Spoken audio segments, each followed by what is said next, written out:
Niungane na walionitangulia kumshukuru Mungu mwingi wa rehema kwa kuturuzuku hai na siha njema na kutuwezesha kukutana hapa leo katika Chuo cha Taaluma ya Polisi hapa Dar es Salaam kwenye shughuli hii muhimu. Aidha, ni kushukuru Mheshimiwa Waziri wa Mambo ya Ndani ya Nchi pamoja na Mkuu wa Jeshi la Polisi IGP Wambura kwa kunialika na kunipa heshima ya kufunga rasmi masomo haya muhimu. Kwa dhati kabisa niwapongeze wahitimu wote kwa kukamilisha hatua hii muhimu katika kuimarisha utumishi wenu ndani ya jeshi hili. Vile vile nitoe pongezi nyingi kwa mkuu wa chuo hiki, Naibu Kamishna wa Polisi Dr. Lazaro Mambosasa, wakufunzi, watumishi wote wa chuo pamoja na taasisi zote za ndani na nje ya nchi zilizoshirikiana na Jeshi la Polisi katika kufanikisha mafunzo haya. Na hapa nitoe pongezi maalum kwako mkuu wa chuo, lakini wakufunzi hasa waliosimamia gwaride. Nimeona vijana walivyoiva. Gwaride safi sana. Lakini kushukuru IGP Wambura. Mwaka juzi nadhani tulivyokuwa hapa, nilikupa maelekezo ya viwango vya kuunda vikosi vinavyoshiriki kwenye gwaride. Na leo nilikuwa naangalia vile vikosi vilivyokuwa na Django Green. Nimeona umefuata yale maelekezo niliyokupa. Nimeona vimo vya askari wetu jinsi walivyonyooka. Hakuna aliyezidi kitambi wale aliyezidi nyama za nyuma mgongoni. Vijana wote wamenyooka, wako vizuri. Sasa kama nikukupa maksi nakupa 70%. Kuna 30% bado ifanyie kazi. Panga tena vijana wako waangalie na uone 30% utafanya marekebisho wapi. Lakini 70 leo nakuachia nayo. Mimi najua muda ukipita, with time, vikosi hivi vitafikia vile viwango ambavyo tumezungumza mimi na wewe.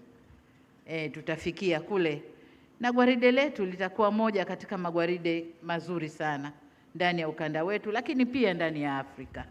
Kwa hiyo nakupongeza sana.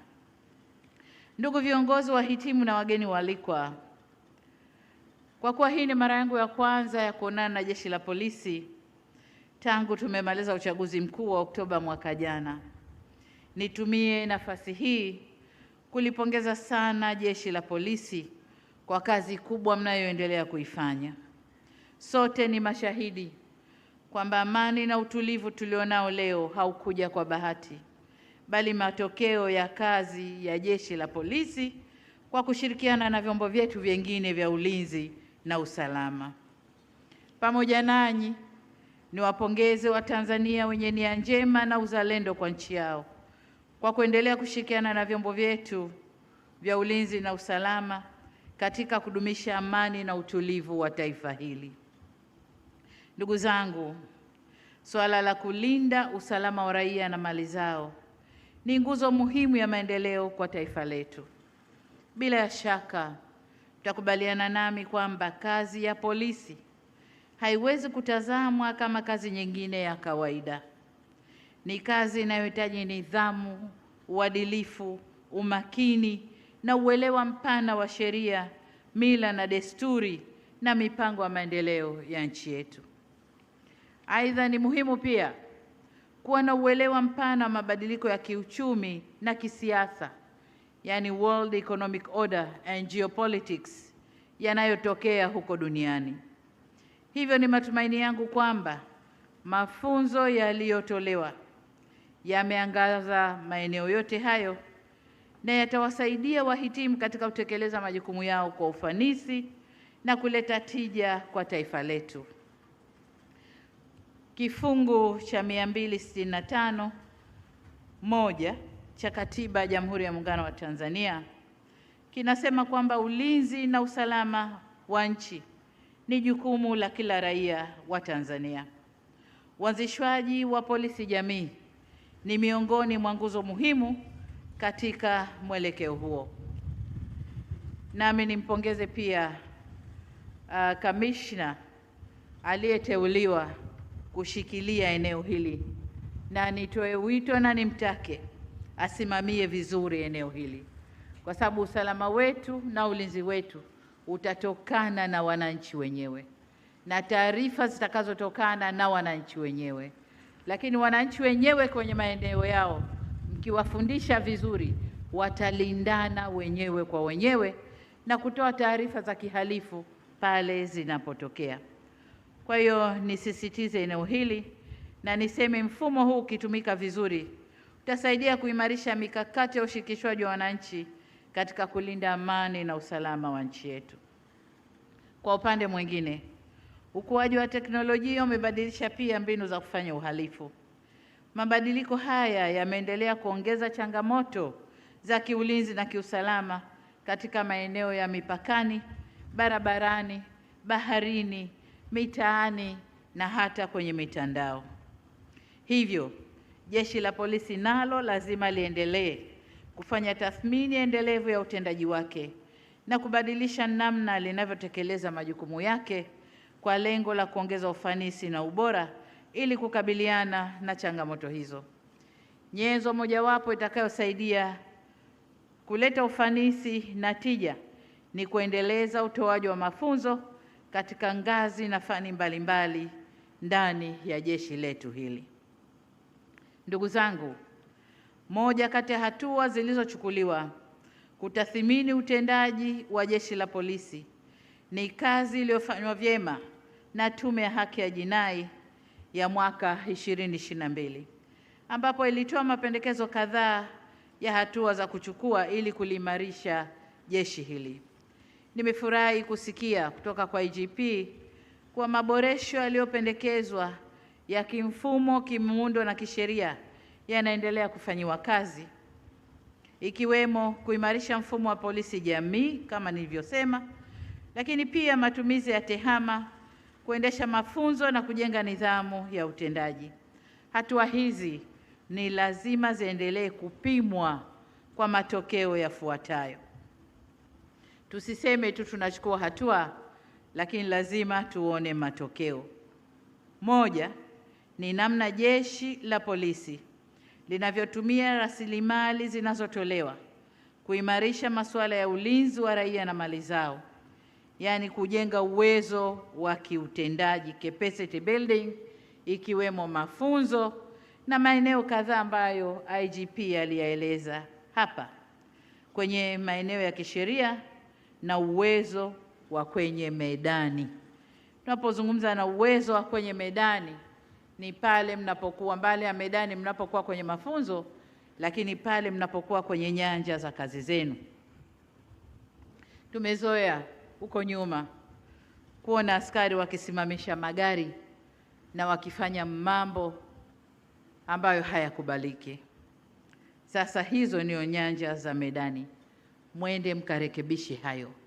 Yale tunayoyaona viklipu vinavyorushwa visirushwe. Askari wetu msimame kwenye mambo yenu. Lakini pia mkuu wa chuo ametaja maeneo mengi ambayo mafunzo yenu yamepitia, na ni imani yangu kwamba mtakwenda kurekebisha hayo na tuwe na jeshi ambalo limesimama kwenye mstari sawa sawa. Eneo la pili la matokeo, tuone namna Jeshi la Polisi linavyofuata miiko na kuepuka mambo yanayokatazwa katika kutekeleza kazi zao, na hivyo kuongeza ufanisi na kukuza tija kufikia malengo ya kiutendaji yanayokusudiwa, yaani effectiveness ya Jeshi la Polisi tukaione mule mnamokwenda kufanya kazi kwenye nyanja zenu za medani.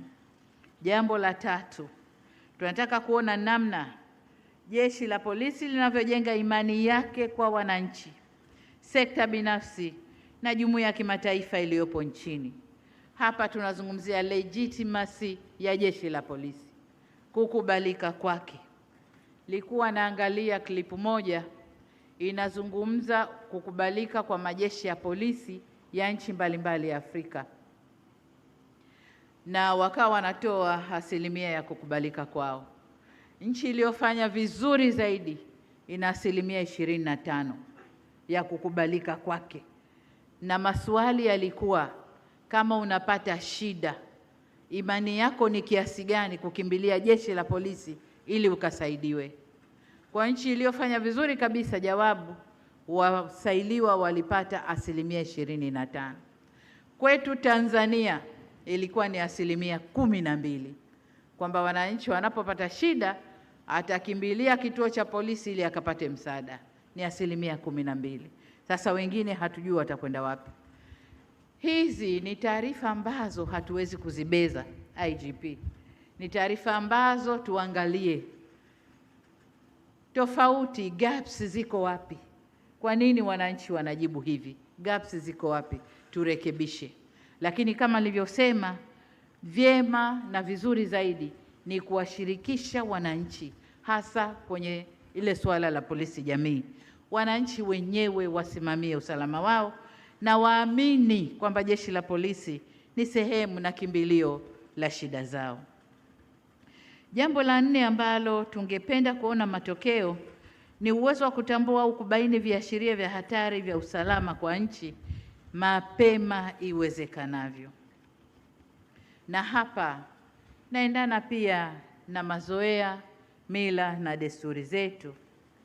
Kwa mfano, tulipokuwa tukipokea ripoti ya Tume ya Uchunguzi wa Matukio ya tarehe 29 Oktoba, walisema kwamba labda uzoefu, mila na desturi zetu kwamba Tanzania ni nchi ya amani tu, ni nchi ya usalama tu, na kwamba vikitokea vitisho hatuvipi uzito wake. Tunasema watatukuta asubuhi tunapiga mswaki hapo, wao wakija sisi tupo bwana. Unaona? Kwa hiyo ile ni uzoefu, ni mila zetu. Tanzania nchi sasa watafanya nini kikubwa? Lakini yaliyotokea yametupa funzo. Tulijaribiwa, lakini kwa dhati kabisa nishukuru vyombo vyetu vya ulinzi na usalama. Majaribio yale waliweza kuyaondoa kwa muda mfupi sana. Tulijaribiwa na yametupa mafunzo. Kwa tunataka kuona jeshi ambalo halidharau taarifa yoyote.